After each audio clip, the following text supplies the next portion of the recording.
Now let's talk about troubleshooting. First of all, what are the basics for what you can do in your power as a lash artist to get your client excellent retention?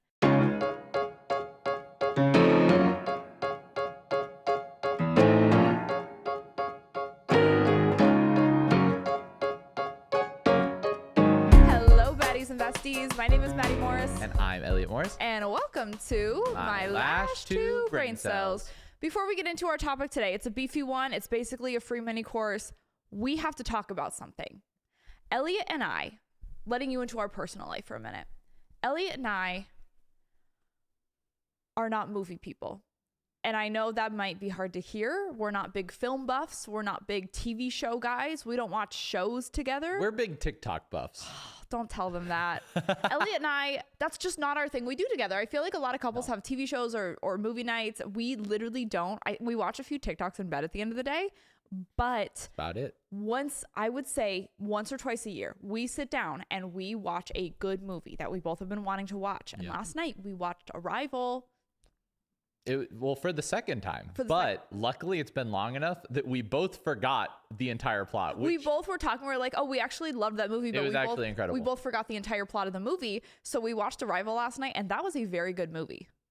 So good. One of the greatest sci-fi films of all time. It's a little spooky. It's so good. But it's so good. It's not spooky at all. It's not scary. Did you not see the aliens? Well, yeah, but they don't hurt you. But they were spooky. Yeah, but they look like aliens.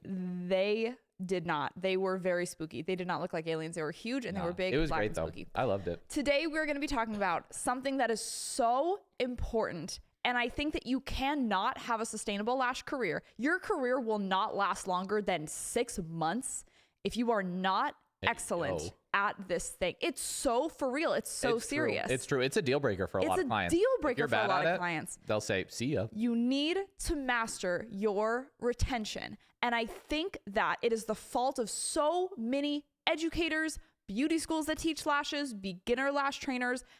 I think it is not the fault of the lash artist because people are not taught how to troubleshoot their retention from the beginning. And so you end up with people that are 8 years down the line, 10 years down the line, and when all their clients' lashes fall off, they have no idea why. And that just can't be happening. Yep. That just can't be happening. And so a lot of people ask me after our last episode, why are you doing these episodes for free? Why isn't this a subscription-based episode? Why isn't this an episode that is a mini training, is an ebook? And there's a good reason for that. We've heard your feedback. And you are so right. We're going to put this behind a paywall. This one you got to pay for. $20. $20. Hand it over. Venmo, EllieBelly123. Venmo me. Okay, we understand it is free on YouTube, but if you got this far, Venmo me. We're joking. No, we're joking. We were very intentional about wanting this fundamental series to be available to everyone because I think that this information is so unglamorous and people think that they already know this information. And so they're like, why would I pay extra to learn it? And I think that it's just something that even going into our in-person classes, we teach a lot more and a lot deeper than this information, and we troubleshoot your specific retention. So I'm going to be sending this series to all of our new in-person students, and I'm going to have them watch it the entire way through so that when they come to their class, it's like they've already taken everything that I want them to know as a beginner, and then we can troubleshoot what's going on in their lash life currently, and we can go even further and get them even better results than they're getting right now. So that's why it's free. I want this to be the standard. I want this to be the standard prerequisite for what every lash artist knows so that I get less DMs, so that there's less posts in Facebook groups, so that people aren't running around scavenging for information on the internet that's available to them. I think this information just is kind of just the basics. My dream is that if any time from now on, that this is my dream. I think it's unrealistic, but a guy can have dreams, right? Tell us your dreams. My dream is that anytime anyone asks a retention question in a Facebook group, the replies are just filled with links to this video. It happened yesterday and I could sing. That is my dream. It happened yesterday. A girl said, there was a question about a hypoallergenic adhesive and somebody was like, girl, just watch this video. And she watched the video and my heart was singing and my body was levitating. I was like, that's what I want. Like I just want there to be less discourse about the basics in Facebook groups so that we can talk about actual questions that we should be asking our peers. Yeah. I think the questions that we should be asking in Facebook groups are, give me some ideas for client birthday gifts. True. And how do you make your client's appointment more special? Beautiful. And what's the biggest tip you've ever gotten and why? Like, I feel like Facebook groups should be for the kind of surface level discourse of how we can do our jobs better, but the basics have to be understood. Otherwise, you can fall into misinformation and conversations that aren't going to help your business very, very quickly. Mm-hmm. And I think the biggest reason why retention is important, especially if, you're noticing that people don't have a lot of money to spend. Maybe you are noticing a big drop off in your clients because they're like, well, I can't afford my lash appointments. Well, here's your little mindset shift that I've always thought about, and that I feel like is kind of fun to communicate to my clients, is I charge $180 per standard fill. That's a 1.5 hour fill. No matter how many lashes you have left, that is the price I charge for my 1.5 hour fill. If my client comes in at 3 weeks, that means that their price of having perfect lashes that they never have to do every single morning is $8.57. And $8.57 for someone that invests into their beauty routine, invest into their self-maintenance, they do a full face of hair and makeup every day that takes them at least an hour. People that really, really pride themselves on how they look every day, they need to have really good looking lashes and nails and everything like that. $8.57 a day. And again, my fills are on the upper side of what you can charge for a fill in the US. So say you're doing $100 fills, and your clients are going 3 weeks, that's way less. Say someone's fills are $100. 100 divided by 21 and they're going 21 days. $4.76. Less than the price of their daily Starbucks every single day to wake up with perfect lashes that at their appointment don't look like they have 3 fans left. They actually look like they just need a little bit of maintenance to get them back and fluffy. That is worth it to a lot of people if you're able to communicate how incredible your retention is that you can get them. If your clients can only make it 10 days, or if after a few days they have so much fallout, those lashes aren't attached to a natural lash, they're sloughing off, that I did some math. That's going to be a lot less appealing to clients. It's going to be $18 a day for 10 days at my price point. A little less appealing. A lot less appealing to even a high paying client. I think $8.57 a day on the highest end of what you can charge for fill in the US, that's honestly kind of a steal. Pretty good. When I think about my life before eyelash extensions, I'm someone that I love mascara. I love false lashes. I would double stack a false lash every morning at 5 a.m. before high school. I love the look of having She was diabolical with it. I was diabolical with my lash routine. I was separating each mascara lash with a needle. Like, I was just so obsessed with having perfect eyelashes. The fact that I can save 45 minutes of my morning every day and put that energy into way more important things. Into grinding and hustling. Has been life-changing for me. And $8.57 for a $180 fill, if I can go that long with lashes looking great, changed my life. Lightheart wouldn't exist if Madison was still spending 45 minutes every morning on doing her mascara. I wouldn't have time to film podcasts. Wouldn't have time. I wouldn't have time to post on Instagram. I wouldn't have time to do full sets. I wouldn't have time to grind. So retention truly is it's a game changer, and it's a lifesaver for your lash business. And so that's why I would recommend that you really, really heavily invest in making sure your retention is as rock solid as it possibly can be. Now let's talk about troubleshooting. First of all, what are the basics for what you can do in your power as a lash artist to get your client excellent retention? The number one thing is using enough adhesive. A lot of lash artists are very, very scared to use adhesive.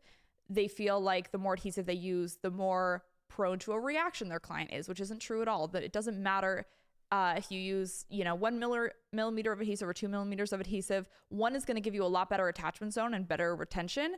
And you're still introducing the exact same irritant to the client. So don't be afraid of using a little extra adhesive than you are used to. I always make sure that I have at the very, very least, 2 millimeters of that natural lash in fresh adhesive, and I wrap as many natural lashes as possible. Now, you don't need to wrap to get great retention, but it is going to give you the tightest bond, because what wrapping does is it means that you are coming to the natural lash with your extension that still has uncured adhesive on it. That adhesive should still be glossy and not fully mattified and cured yet. And when you come to the natural lash, you are going to wrap all those little fibers you're going to be pressing that extension with the wet base into the natural lash. The point is so the natural lash can shoot straight through that base, and it's encapsulated fully, top, side, and bottom, with your loose fibers and the adhesive. So it's sandwiched in between them.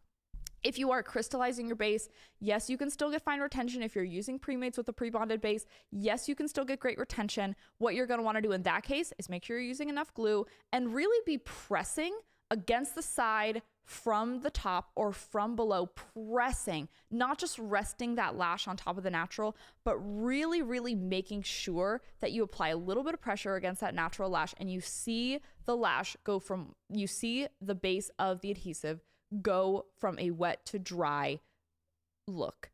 That is how you know you have a good attachment. And you want to get as close to the base as possible. If you're applying lashes 3-4 millimeters away from the lash line, again, you're not going to save yourself from a reaction. I pinky promise you.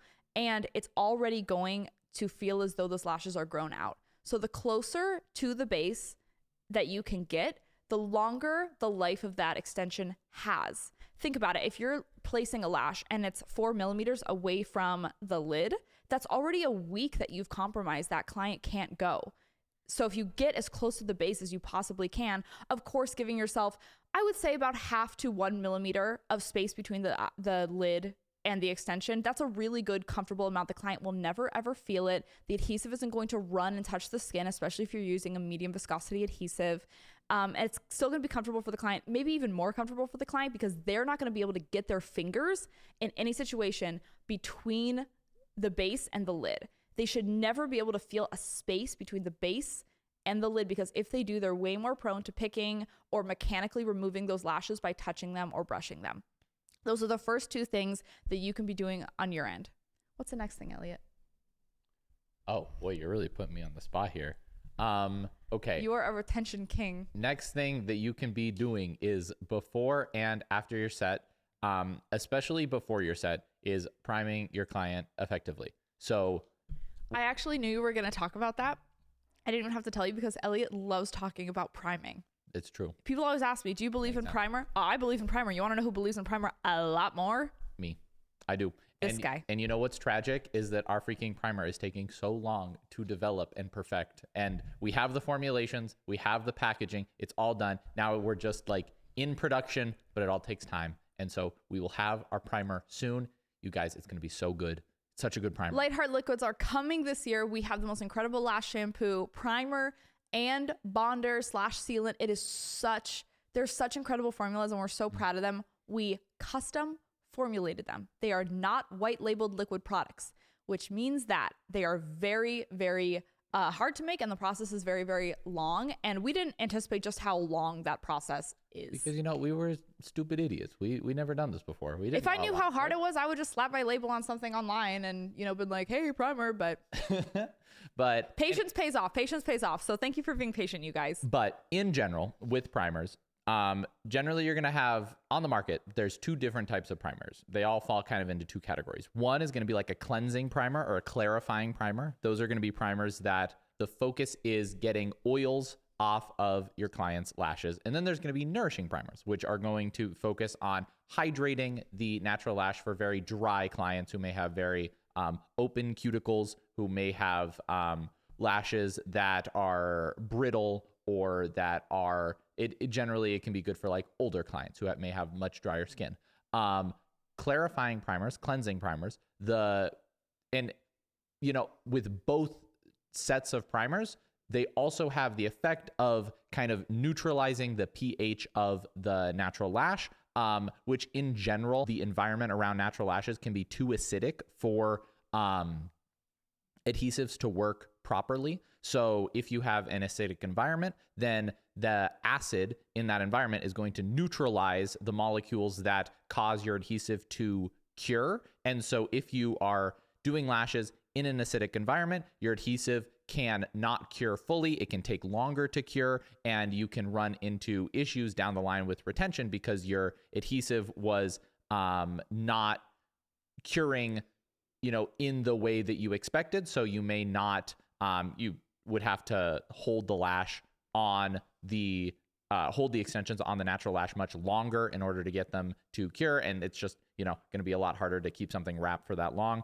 And also it can cure less strong because because you're introducing a lot of like contaminants into the glue that can get in the way of the bond that it's creating. So you want to make sure that the lashes are, going to be clean and they are going to be a good neutral environment for your adhesive to work. And you also want to make sure that there is some moisture present in the area, which is why, if your clients do have very, very dry lashes, introducing a little bit of moisture in there with like a nourishing primer can be good. In general, though, we've seen that cleansing primers are generally a lot more necessary than nourishing primers. Generally, the moisture in the environment, in the air, is enough for you to cure and have a good speed with your adhesive. But for like really, really dry clients, and in some cases, especially with like really, really brittle lashes where you're worried about like the lashes themselves like breaking off as you're like, banana peeling off old extensions, or you're Just popping removing off. them in Yeah, general, you're doing removal. A nourishing primer can help there to prevent breakage. But yeah, that's kind of the lowdown. That's the lowdown on primers. Primers are not a scam. The correct primers are not a scam. I've heard it so much, and it's just people that don't understand how primers work. And let me tell you right now, prep is so important when it comes to the longevity of our lash extensions, because think of it as you're an artist. This is your canvas. And an artist, a professional artist doing a huge oil painting, they always prepare their canvas for the substance they're putting onto it. If you think about makeup, we use primers for makeup because the surface we're working on affects the final result. It always, always does. And especially if you have a client that says, I've never had lashes last in the past, I always have them slough off that night. A lot of that can be fixed with the way that we're preparing our client, especially if you have a full set, because this is an educational session for your client without them even knowing it. So when I have a full set clients and they've never washed their lashes in their life, obviously we'll talk about their client aftercare in a moment, but it's up to us to be teaching them how we prep them and how they can maintain their results. So when a client comes in for a first time full set or a foreign fill with me, I always assume they don't know how to clean their lashes. So I say, I'm going to be giving you a gentle little lash bath, and all this is going to do is prep the surface, clean your lashes, and this is what you're going to be doing at home so you get really great retention. Don't act nervous. If you've never done a lash bath before, if you act nervous or you act like it's a new thing, they're going to feel like it's something to be afraid of because they've never had it done before. And I know that lash baths can be a little bit awkward, but do them on models, get comfortable doing them. All you need to do is take a thick foam cleanser that is not going to absolutely run all over their face, squirt it on the eye, take a one-use brush. You're going to give them a good scrub in between all of their natural lashes or their existing lashes if it's a foreign fill. Use, a little water squirty bottle. Be very, very gentle with this and let your client know what is happening throughout the process. You never want to be quiet during this process.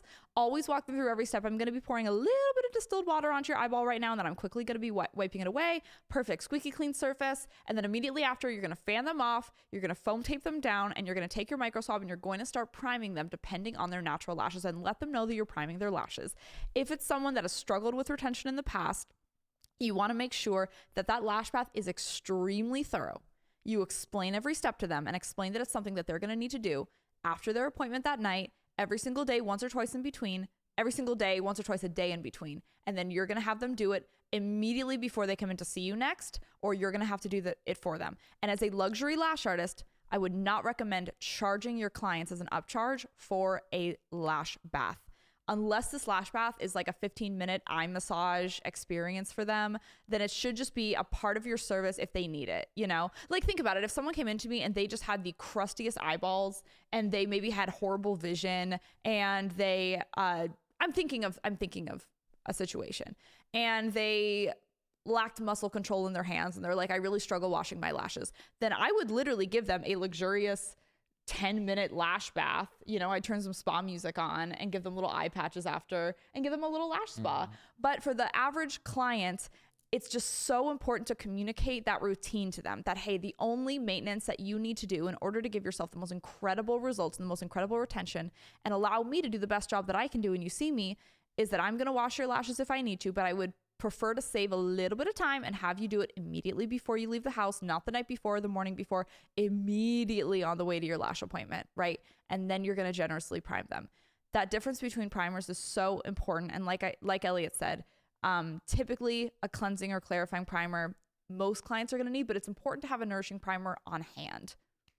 The difference in your client's porosity of their natural lashes can really, really affect the way adhesive attaches to that natural lash.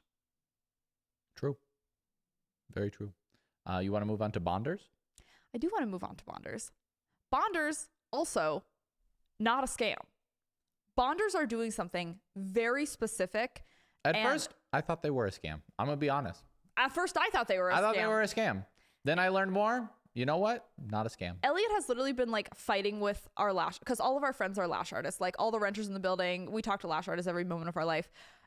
Elliot will literally get into the longest conversations with people about primers and bonders because nobody understands how they work. And there's a very clear way here's the thing. that bonders work. When I first learned about bonder, the way it was explained to me, it sounded like a scam. Yeah. I was like, because here's what I had heard originally.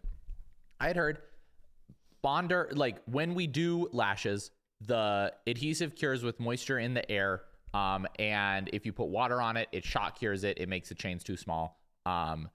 It's not good, but you want it to cure slowly with the moisture in the air. It cures fully in about, and this was the thing that was like incorrect, but that I had heard like that a lot of people had talked about. And I think it is something that is commonly like misunderstood, is that if you have, say, like a 0.5 second glue, it sounds like that glue cures in 0.5 seconds. Am I right? Yes. If someone says this is a 1 second glue, I would assume sounds like it. that glue would cure in 1 second. And so when I heard that, I'm like, oh, the glue cures in 1 second, then you're done. Then it's essentially a plastic. And then you move on to the next one. The next one cures in 0.5 or 1 seconds, then it's a plastic. Turns out what happens is the glue, the adhesive that you use, the cyanoacrylate-based adhesives, they cure to a point after 0.5 or 1 seconds or however long based on the glue, but they continue to cure and they continue to get harder and stronger over the next like 30 minutes to an hour, depending. Yeah. And what can happen if you are finishing up a lash set, if you're doing a fill or full set of lashes, the lashes that you applied at the beginning of the set, by the end, those are most likely fully cured. Like you don't have to really worry about that.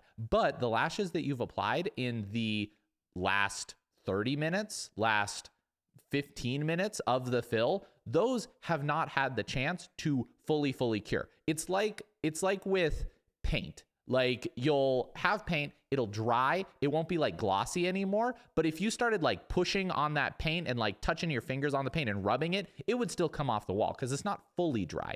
And we run into the same thing with adhesive. And so that's why bonders can be very helpful, because if after your set, you're like brushing through the lashes, if you're brushing through lashes that aren't fully cured, then you can just start brushing them off. So if you notice that after your full sets, you brush through and a lot of your lashes come off that you just put on and you're like, oh my gosh, my beautiful work, this is terrible. It could be because those lashes weren't fully cured. The glue set to a point to where it's hard and it'll hold it on. But if you start really like pushing on it and putting a lot of pressure on those lashes, it's not cured to the point where it can handle that kind of stress yet. And so it can be really helpful to put a bonder on there, which will help to fully cure those lashes because it introduces a lot more moisture. But bonders include stabilizers in them. That I was just going to say, can I say something really fast? Okay.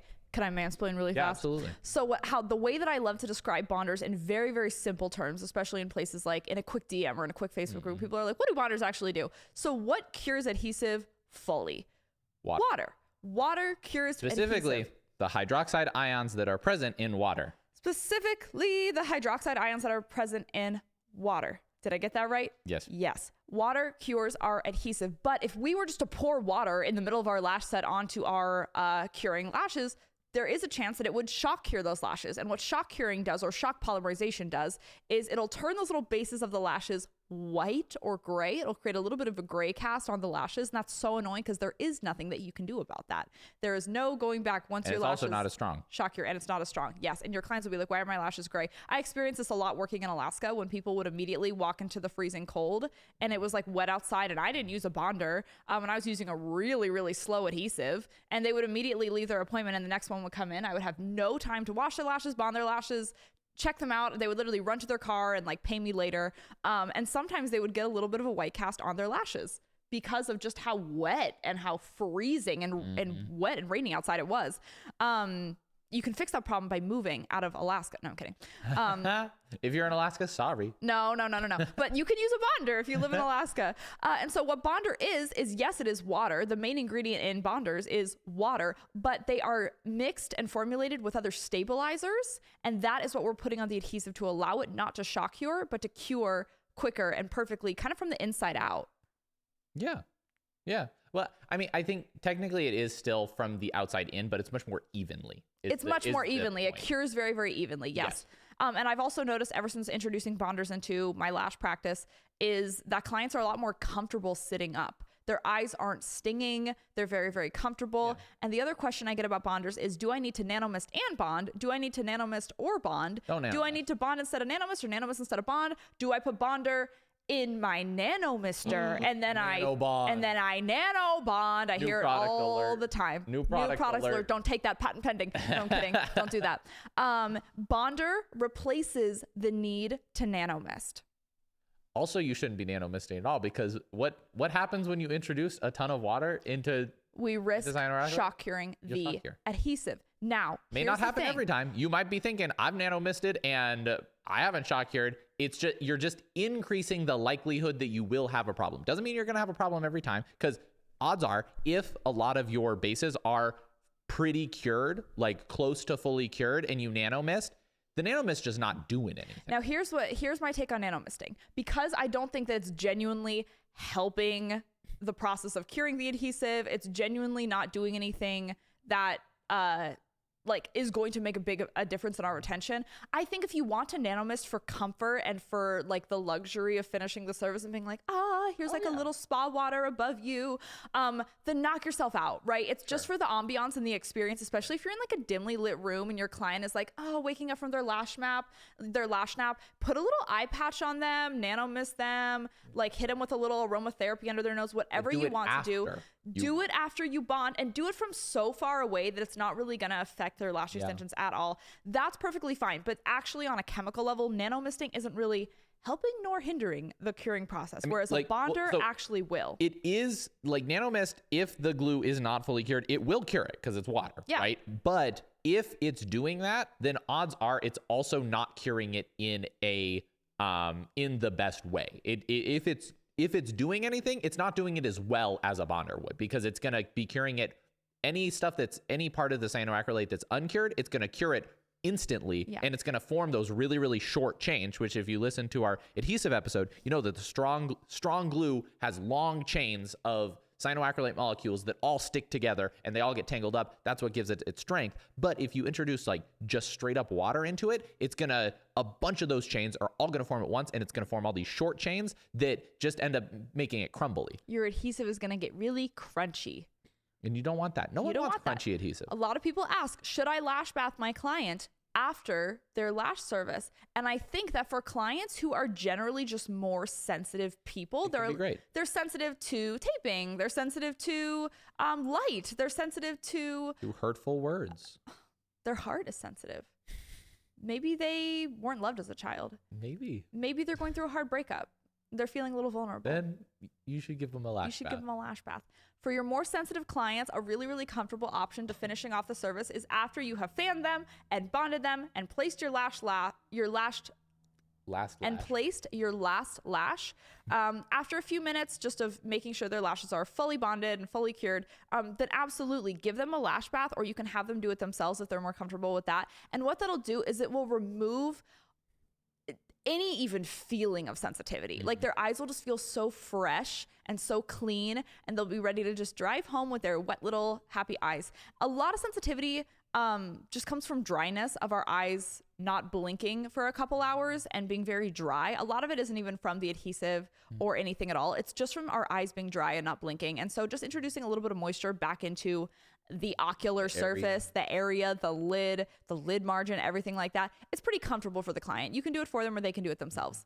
The next question that I wanted to ask you, Elliot. Yes. This is a question for Elliot. Yes. I think you can explain adhesive so much more eloquently than I even can. I think I yap about it too much. No, I think this is your platform for yapping. Yeah, this is Yap Central. No right one's here. listening if they don't want to hear you yap about this. All right. Elliot, what is the best adhesive to get the best retention? It's light hearts everywhere. No, it's not. No. Absolutely. Everyone 100% of the wants time. everyone wants to know that $1 million question. What is the adhesive that gives you the best retention? I'm sick of trying adhesives and them all giving me hit and miss retention. Here's the thing. I wish I could tell you it was the everywhere adhesive from Lightheart. But the truth of the matter is every modern adhesive from a reputable Lash brand can give you the same retention. That's the truth. That's the truth. All these, like, I'm gonna open up the curtains. Everyone talking about 8 week, 12 week. We're not trying to sell you with gimmicks. We're trying to sell you with cold hard facts. Yeah, 52-week retention is not possible with any lash adhesive in the world because the limiting. We have gotten to the point in the lash industry where the thing that is limiting retention is either the application by the artist or it is the natural lash cycle. And so our goal as lash artists, me as an honorary lash artist, our goal is to make it so that the natural lash cycle of our clients is the thing limiting their retention. So as a lash artist, you can do everything possible to keep your extensions on the natural lash, but at some point, generally in about 3 weeks, enough of their natural lashes will have come off that they will need a fill, no matter what. They will want to fill. They will want to fill. Exactly. Even if their lashes, the thing is like even at 3 weeks, a lot of my clients come back and visually they look great. They're still getting compliments on their lashes. The checkout lady at the grocery store is like, "Slay Queen, where do you get your lashes done?" That's the goal. But they know that they have had enough natural growth, enough natural shedding that it's time for there to be maintenance on their lashes. It's kind of like your hair extensions. Our hair grows and there's no magical extension that will stop the hair on your head from growing. Tell your clients that. Think of it that way. So every 4 weeks, I, Maddie Morris, have to go and get my little row of extensions moved up, even though, and my hair is a month old right now. And you watching, still looks great. would say, your hair looks perfect. Why are you going in every 4 weeks to get a mini move up? Well, it's because my natural hair is healthy and I am young and I got enough collagen floating around in my brain. I'm just kidding. I don't know how that works. That my little row has grown out. And so we need to move it up. So it's not putting extra pressure on my scalp. It's not going to, Well, and the goal too is that you move it up or you get a fill before you get to the point where it starts looking janky. Exactly. Because you want them to look good 100% of the time. And so hair, much like lashes with a hair extension move up, is like after 6 weeks, they can't move it up anymore. They have to physically do a full install. And it's kind of like lashes. If you go 6 weeks, technically you kind of have to get a full set because that amount of growth, you're going to have to remove. It needs to be removed in order to maintain the health of your natural lashes. If it's grown out that far, that is putting weight on that follicle. Whereas if it's really, really close and freshly applied, that weight just isn't there because that follicle is so nice and strong. Yeah, it's like a teeter-totter. Like if you're right near the middle part of the teeter-totter, you're not able to move it at all. But if you're way out at the end, you have a big lever, like you're going to be able to flop someone around. You're going to be able to flop around a bunch. And so like if you have a lash that's way out and it's like levered out on that natural lash, it's going to be like flopping around in the wind. It's going to be flinging all over the place. It's going to be twisting, which can be really uncomfortable. But if it's right up next to the skin, it's going to be very comfortable because it's not moving. It's not putting as much strain on the natural lash. And that ends up making it a lot more healthy for the natural lash too. There are things in an adhesive that you can be looking for in order to get the best application. Well, yeah, this is the thing. Not all adhesives are the same. Absolutely all adhesives, I would, just to be very, very clear, they can get you the same retention if they are used like to the fullest extent that they can be, but every artist is going to work better with different adhesives, and different adhesives on the market have different properties that make them better or worse, either in general, just better or worse, or make them better or worse for specific artists in specific environments or in specific, or that have specific preferences. So more advanced artists probably prefer quicker and thinner adhesives. This is why Facebook groups need to be burned to the ground, because so many, except for Lightheart Lash Best. because I remove 20 posts a day. That is true. I'm serious. If there is a post where like what is adhesive for best retention? No, if I get one of those posts, a lot of the time I will remove it, and Katie and I will DM that person and we will say, what is your skill level? How long have you been lashing? Do you like to see the adhesive you're working with, or do you prefer a clear adhesive? What viscosity are you currently using? Because it's going to be a learning curve. If they're going from an extremely liquidy thin viscosity to something, if I was to recommend a thick viscosity adhesive, it would throw off their whole day. I need to know where they're lashing, what their environment is. I need to know if their room is super humid or super dry.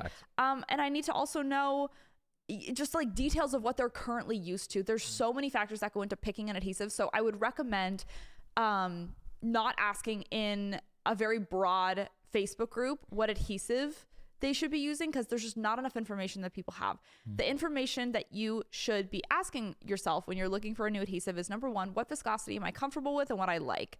A medium viscosity is going to be a little bit more easy to see. You're not going to get a whole lot of wicking up that stem.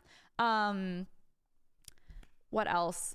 Do you like a black or a clear adhesive? Are you more advanced? Are you still a little bit slower, which is perfectly fine. There's nothing wrong with slow adhesives at all. Elliot's slow in more ways than one. It's okay if you're slower and you're starting out. You don't want to be using a 0.5 second pure time adhesive. You're going to hate everything if you are using a 0.5 second adhesive right when you're your starting fan out. Is already going to be completely cured by the time that it gets to the natural lash. So think about your skill level, think about your timing. Fast glues don't make you fast. Fast adhesives don't make you fast. But they allow you to be faster if you are at the skill level where you can take advantage of that. Yeah. It's like, oh no, I was about to make a car analogy, but I don't think that'll hit with our demographic. I mean, the girls like cars. Okay. It's like, they're smart. So if, say, I had never driven a car on a racetrack before, and I drove a V12 Ferrari on a racetrack, I could get around it. I could get around the racetrack, but I'm not using that car to the fullest extent, like to its fullest capabilities. If I've never driven on a racetrack before, and I'm driving a Ferrari F8, one of the fastest cars in the world, goes around the racetrack crazy, like the downforce is insane. It can go around turns at like 100 miles an hour. If I did not have the experience to take advantage of all the capabilities of this car, I would not go faster around a racetrack in a Ferrari than I would in like just a regular Mazda Miata, you know? But if I was experienced and I had been doing this a really long time, I would be able to make the most of all the advanced capabilities of this very expensive, very fancy Ferrari that I wouldn't be able to do with a Mazda Miata, and I would be able to get around that racetrack way, way, way faster than I could in another car, because I'm utilizing all of the advanced capabilities of that really fancy car. It's the same with adhesive. If you are able to fan really quickly, move over to the lash, you already have them isolated, you have your whole workflow down because you've just been doing it a while and you've figured everything out, then saving those 0.5 seconds by using a faster adhesive is going to be super, super helpful, because it can help speed up your sets. Because, you know, if you're an advanced artist, generally the curing time of your adhesive is one of the bottlenecks that you just kind of have to wait for. So if you get that fan on a natural lash and you're able to cure it in half a second, and then you're able to move on to the natural lash, you can do your sets a lot faster. However, if you were a beginner artist and you're using a really fast adhesive and you find that, you know, half of your fans have already cured by the time you get to the natural lash, and then you have to just throw them away and make a new one. Well, now you're taking twice as much time as you would with a slower glue, because the curing speed of the glue is not the limiting factor. The limiting factor is how fast you are able to make that fan, dip it in the adhesive, and then apply it to the natural lash. So you just got to understand like where you're at, and then you can understand what is going to be most effective for you.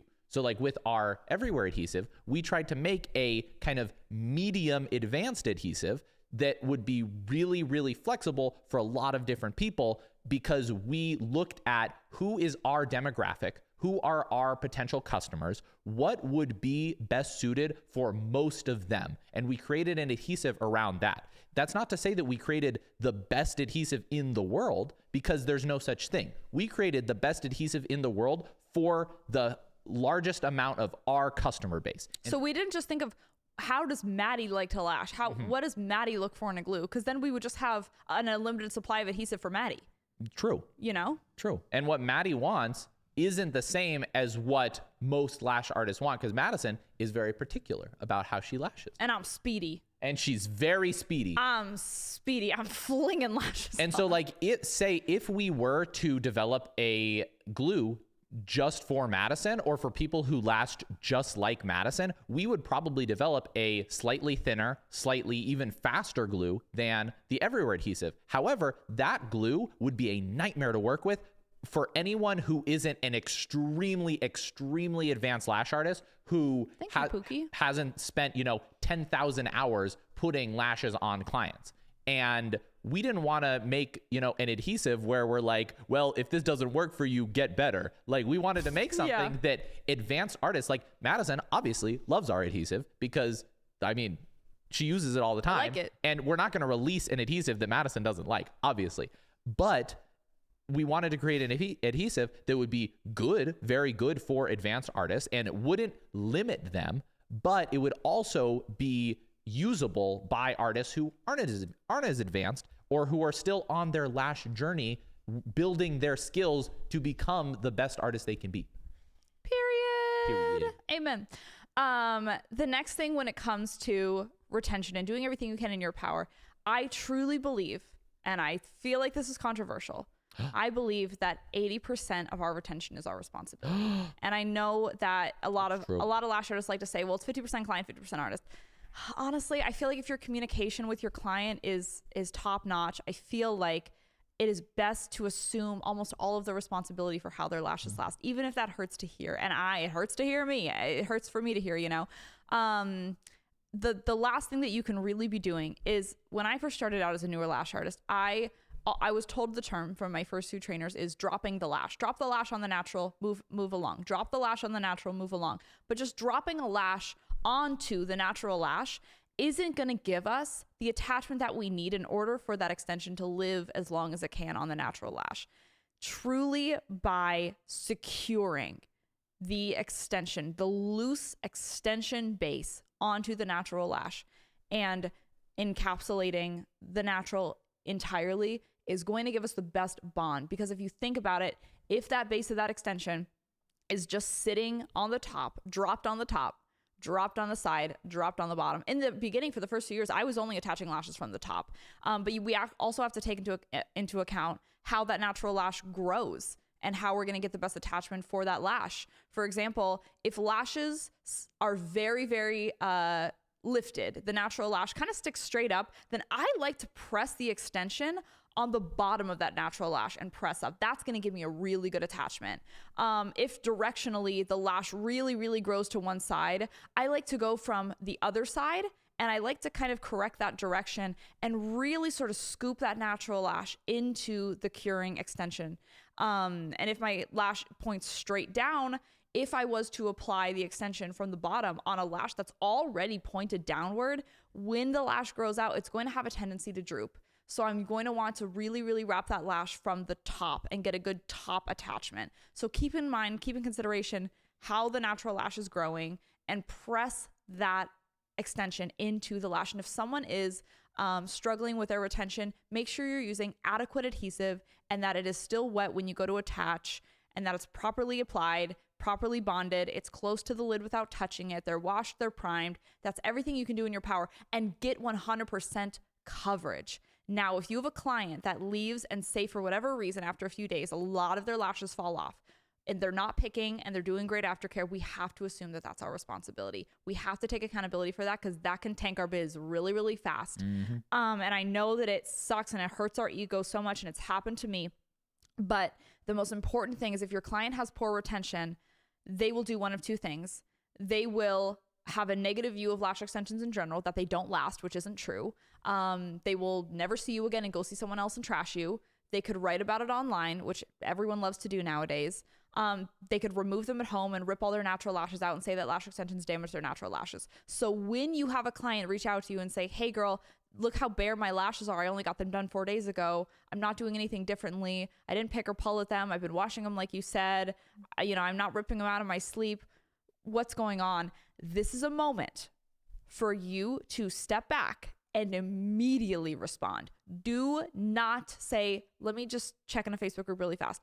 Immediately respond to your client as kindly and as alarmed as possible, because you need to be madder that their retention sucks than that client. You actually need to be more mad than that client. Even if that client is screaming and swearing at you, you have to be way more mad than they are, not at them, but at the problem. And the problem is that their lashes didn't last. And you have to assume that responsibility in order for them to still see you in good light. Because the thing is, you and your client, they always need to feel as though you and them are on the same team. Once they feel like they're fighting against their lash artist, trying to get a discount or get an answer or get a free appointment, that is when you're at war with your client and very bad things can happen to you, right? So I would either get on the phone with them, oh my gosh, do you have 5 minutes? Let me call you. Or send a text, send a voice memo, whatever you can. And I would say, hey, beautiful, oh my goodness, I am so alarmed and sorry to hear that. That is not normal at all. Your lash extensions should still look perfect by now. And you should have only normal shedding and fallout, which is typically just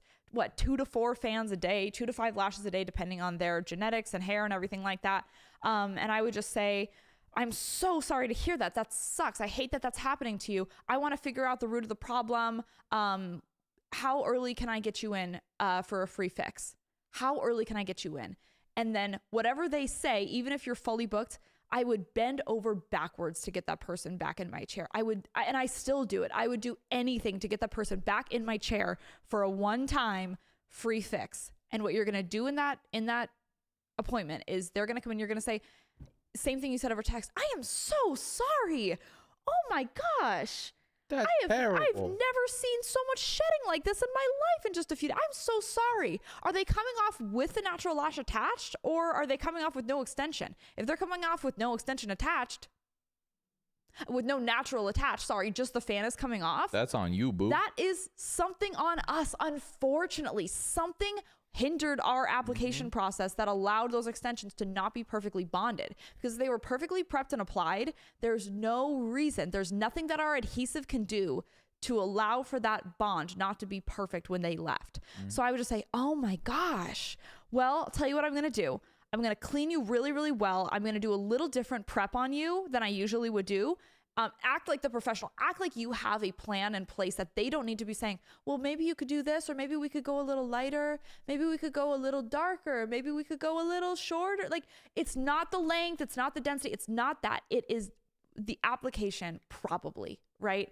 Or we have to assume it is. We always have to assume it is. If they're coming out with the natural lashes, then it could be that they had some sort of hormonal change or some sort of thing like happened in their body that they are experiencing a season of very high shedding. And if that's happening, it's likely temporary, because no one goes through those like all the time. And so that could be a chance for you to explain like how the lash cycle works to your client, and be like, hey, if all these lashes are coming out with your naturals, absolutely, I want to get you in, fill you, like help you one time, baby, do it one time. Help you have great retention. And this likely is a very temporary thing. But if it looks like this is happening for you very often, then that could be an opportunity to say, hey, maybe we should just put you on a slightly shorter schedule for fills, because it looks like you naturally have a much faster lash shedding cycle than most people do. And so no matter who you go see, because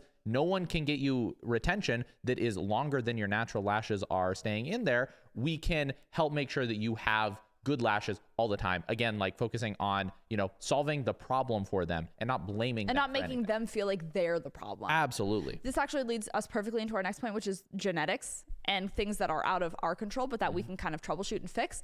But just finishing up that conversation is have them back in for a one-time free fix. Don't rush it. I mean, truly, No. I think if it's worth it, if you want to keep a client for 5-10 years, giving them that one time free fix where it's not rushed, you give them the full hour maybe. I know it's a lot of time to commit to, and don't do it all the time. Obviously, this is a one-time courtesy to put the blame on yourself and see if there's anything that you could do better and analyze that work and see how it's looking. And if their lashes obviously don't look picked over, you can tell if someone's picking. And if they're picking, that's a different conversation. If they're not picking, they're like, yeah, they honestly just started sloughing off, girl. I don't know what's going on. Then after you perfectly prep them to their natural, porosity and everything like that, you have that secondary consultation, I like to call it, where we go even more in depth than our initial consultation, talking about any medications they're on, talking about, how there's lots of things you can talk about. Get 100% full coverage on them, use a little extra adhesive, really, really bond them, wash them, brush through that set generously at the end to make sure that all of your bonds are very, very tightly attached. Send them on their way. And then what you're going to do for accountability for you and them is say, would you send me a text, or I'll send you a text for the next 3 days. And I'm just going to say, how are your lashes lasting? Send me a pic, and do that little 1 day, 2 day, 3 day check-in. Perfect. Everything's good. Awesome. I'll see you in 2.5 weeks. I'll see you in 3 weeks. Let me know if anything changes, right? Then they know, wow, she's taken time out of her schedule to help me for free. She really genuinely cares about my retention. She's willing to do a secondary consultation with me to see what might be the matter. And she's more mad at this situation than I was. I trust her, and I'm sticking with her forever, because most lash artists, most lash techs are going to say, sorry, girl, what did you do?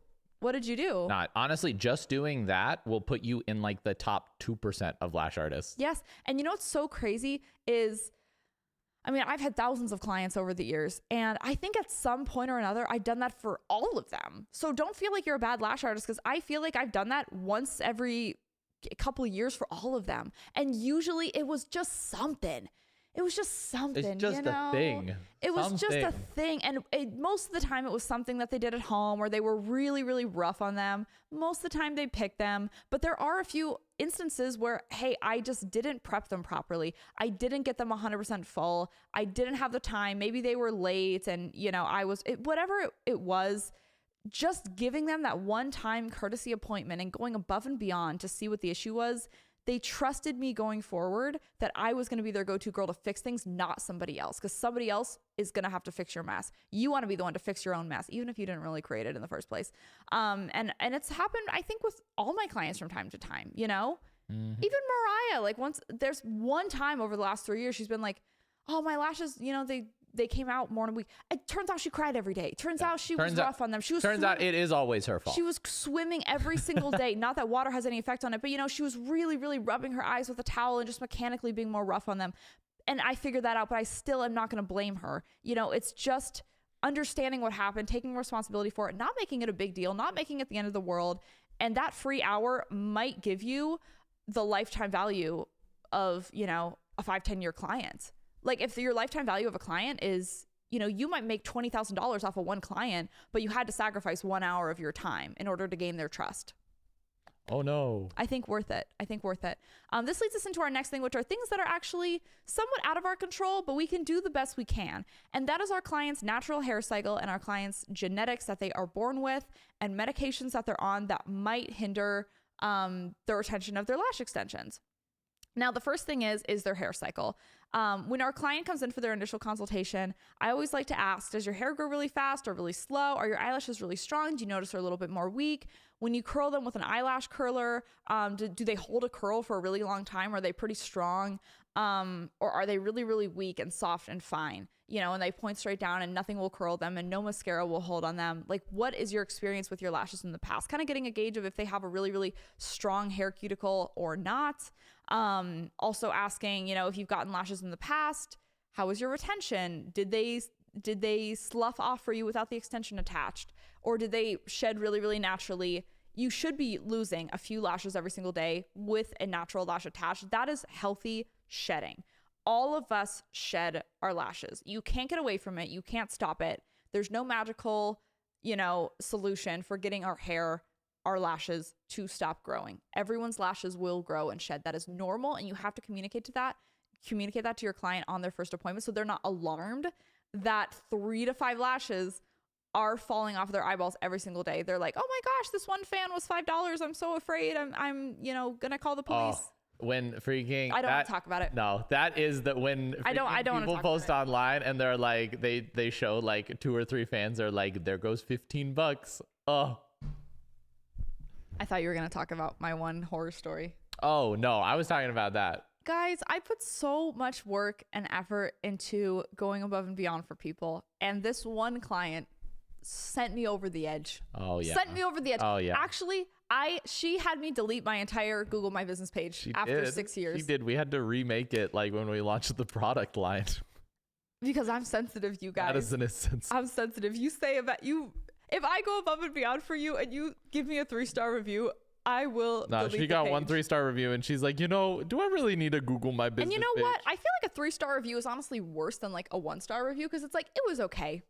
Would maybe go back, but not really. Like that just sucks. Oh. That just sucks. Because it's like when you put so much work into your service and someone's like, it was okay.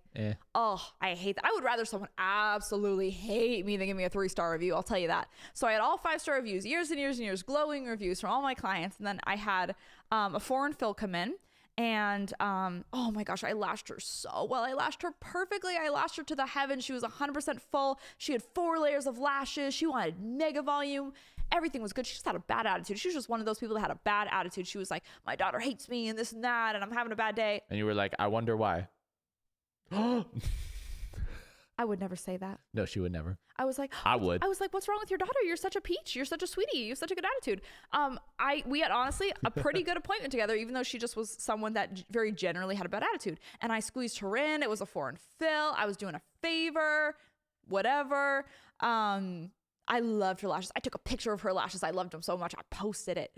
And she got in her G-Wagon and she took a picture of, and also I lashed her so full. Mm-hmm. I lashed her like to a point where I'm lashing like the little microfiber hairs on her lash line. Like I was just bored after like an hour. I was just like, I'm just going to keep going. I lashed her so full, and she gets in her car and she's like, hey, I was aggressively brushing my lashes like I always do.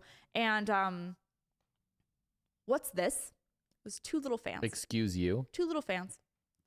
And they were applied to natural lashes. Like she had just brushed 2 of her natural lashes that were ready to shed out. And she was like, what's this? And I was like, oh, so that just looks like a couple of your lashes were ready to shed out. I'm so glad we got you nice and full today. It was so good to meet you. If you're having any issues, text me, let me know. Can't wait to see you, can't wait to see you around.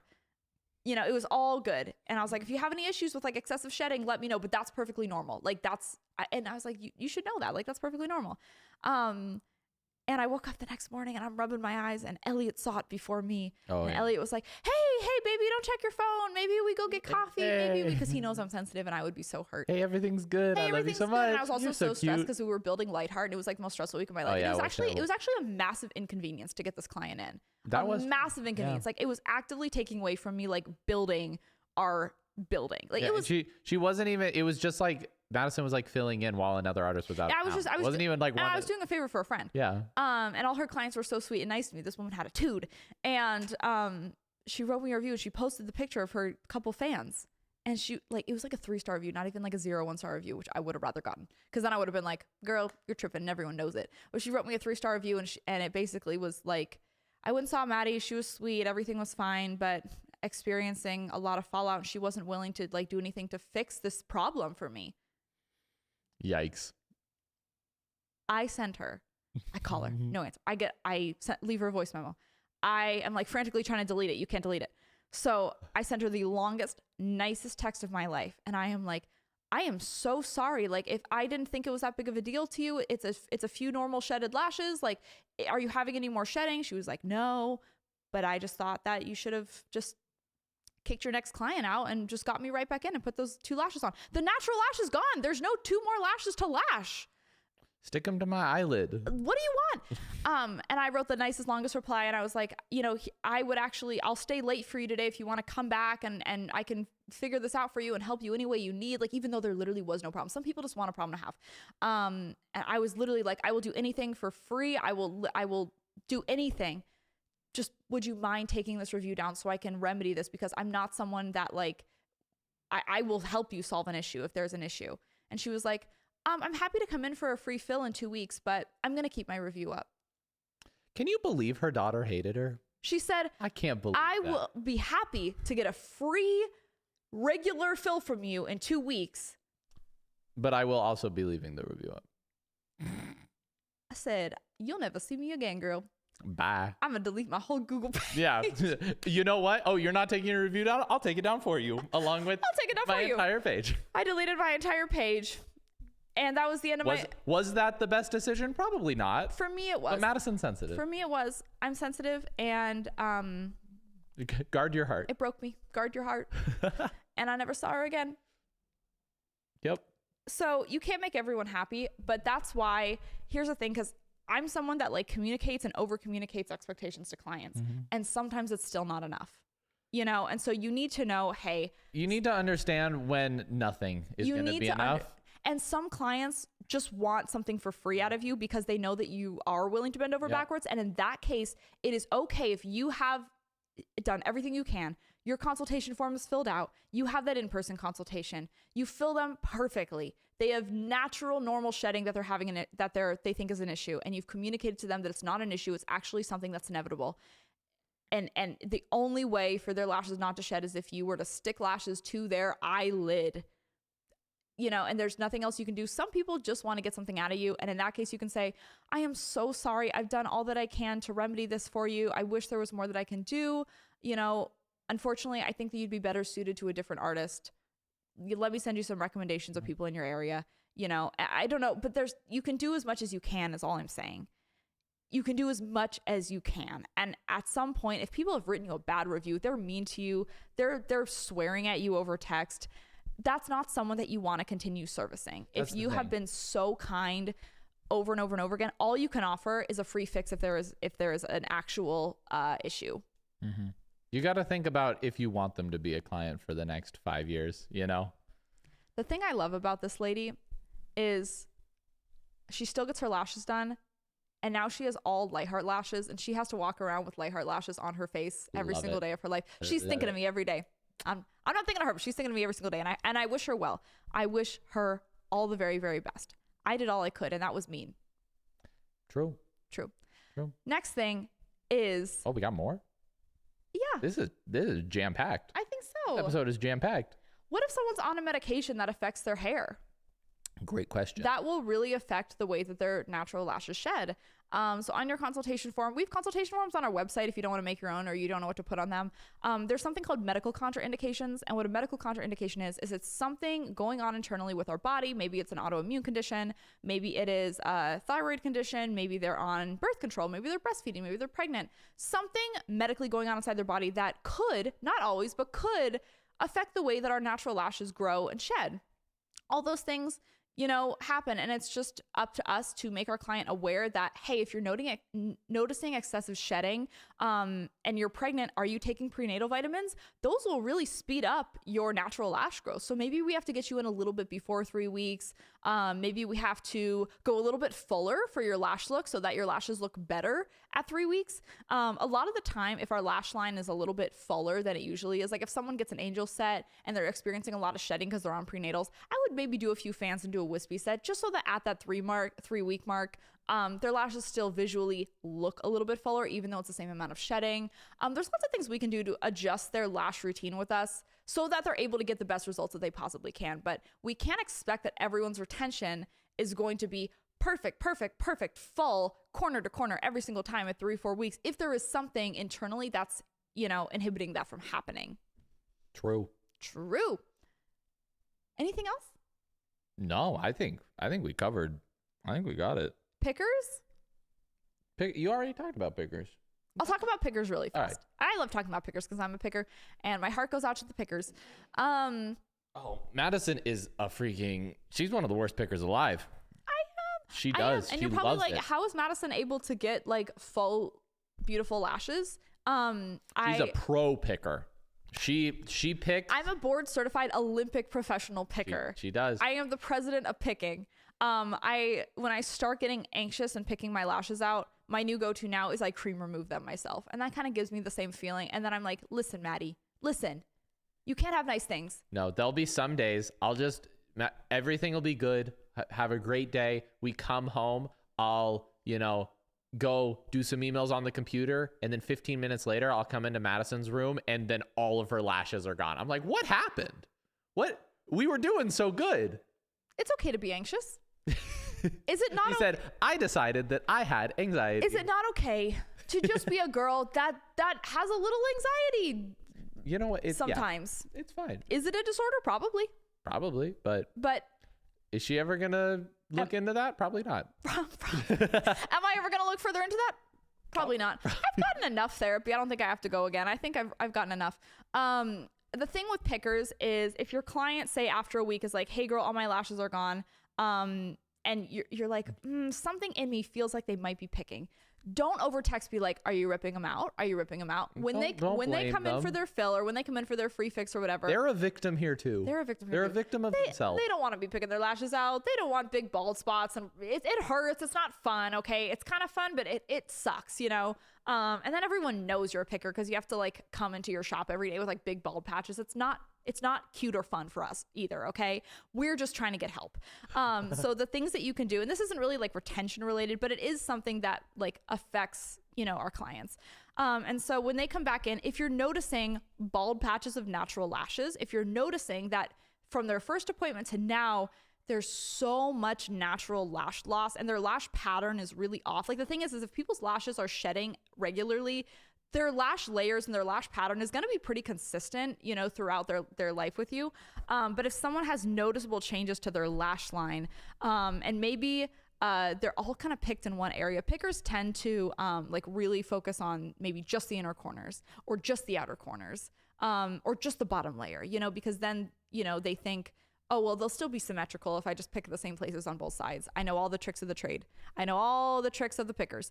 And it's okay to just with their eyes open say, I'm noticing that there's a little bit of loss in your lash line. I'm noticing that there's a little bit of bald areas, and that's really not usual because our lashes kind of shed very evenly. And there's typically a few layers to your lash line. So I just wanted to confirm with you, and there's no shame, and I'm not going to yell at you, and I'm still going to lash you. Everything will be fine. Just let me know so I know, are you picking at your lashes? And if they say, no, I'm not. And you can say, oh, well, picking doesn't mean just like going like this. Picking is like, are you ever just watching, and you can get them. Are you ever just watching a movie or a TV show and it just feels so good to kind of touch those little bases as they grow out right before your appointment? They're like, yeah, I do that sometimes. Hey, that's picking too. And I think what that's doing is it's taking a lot of your natural lashes with it, and it's breaking the bond of a lot of the lashes around them. And so I think that's why you're experiencing a lot more loss than you typically could. So going forward, I'm going to do your fill 100% today. With picking, and you're removing your natural lashes, you're not going to get as full of results in the future. So I want you to be able to maintain lashes with the style that you like going forward. So there's a few things that you can do when you get that urge to pick at your lash line. I'm going to give you some silicone brushes or some lash spoolies. And when you're feeling that urge to pick, really, really aggressively brush through your lashes. It's going to be a lot better for them long-term than using their fingers. Our fingers are very, very strong, and they have a tendency to rip natural lashes out. The other thing they can do, they can use a little fidget toy. They can use a little squishy toy when they feel like it. If they're just in a major picking session where they're like, I am going to rip all my lashes off tonight, instead of having them surprise you with that at their next appointment and be like, surprise, I need a full set in 30 minutes. Hee hee hee. Have them text you, say, hey, don't be ashamed or embarrassed. You don't have to send me an alarming picture. Just text me if you've ever pulled 70% of your lashes off and say, hey, had a rough night. Do you mind if I come in a little bit sooner? I might need an extended fill, whatever. Have that communication open so they know that you're not someone that's going to yell at them or embarrass them or shame them online, post a picture of their lashes online. I've seen lash artists do that. Don't do that. Just let them know, like, it's okay. It's normal. you're going to do everything you can to get them out of that habit. And you can even say lash extensions are actually a really great tool. If you're someone that likes to pick at your lashes, having those extensions on can almost be like a little protective barrier of saying, I'm not going to pick my naturals. I paid a lot of money for these. They look beautiful. Instead, I'm going to wash them and I'm going to brush them back out, fluff them up. And that's a lot more fun than picking your lashes off. That's what Madison does with her nails. That's what I do. Having little fancy nails on helped her not pick her finger. Yeah, I've been picking my natural nails like since I was a kid, and it's just an anxious thing.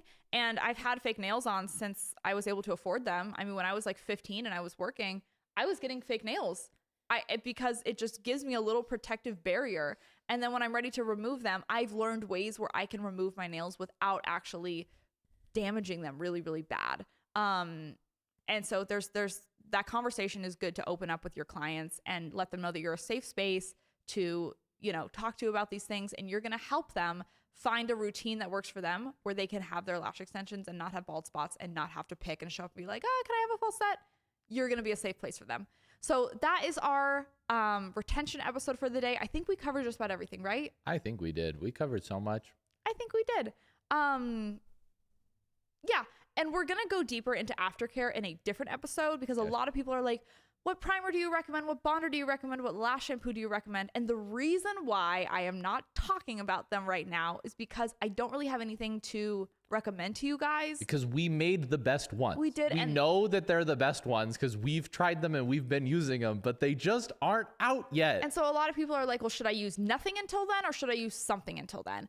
I think use something until then. Use whatever you've been using. Use whatever you've been using. Use whatever you think, works great for you. There's a lot of great solutions and primers and bonders on the market. But honestly, I have not touched another liquid product since our samples first came out. Like last, really good, last guys. June, I'm really July. sorry. I want them to come out. I think we toured our winning factory last June. Yeah. Last June was when we toured our winning factory, right here in the USA, baby. And we, I haven't actually used another primer bonder or lash shampoo like on clients since then.